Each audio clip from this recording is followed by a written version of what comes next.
Hello guys, my first blog নিয়ে তোমাদের সঙ্গে শেয়ার করতে আসছি। তা আমরা এখন যাচ্ছি ময়নাগুড়ি জলপেশ মন্দিরে। তার আগে আমরা জটিলেশ্বরে জল দেওয়ার পরে বাবা ধামে জলপেশে যাওয়ার প্রোগ্রাম চলছে।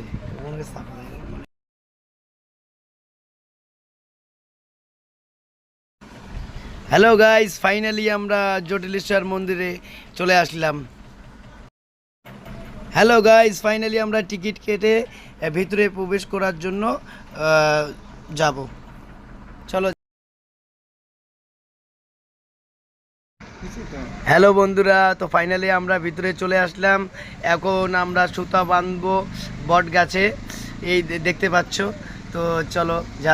হ্যালো গাইস, ফাইনালি আমরা জলপেশ মন্দিরে গেটের সামনে রয়েছি। ওই দেখা যাচ্ছে বাবার মন্দির, তো সেখানে আমরা যাচ্ছি। চলো যাওয়া যাক। হাই গাইস, এখন আমরা লাইনে দাঁড়িয়ে রয়েছি, তোমরা দেখতে থাকো। হ্যালো গাইস, ফাইনালি বাবার মন্দিরের সামনে লাইনে দাঁড়িয়ে রয়েছি। 3.5 ঘন্টা ধরে দাঁড়িয়ে রয়েছি, তোমরা দেখতে থাকো, বাকিটা পরে লোড করব।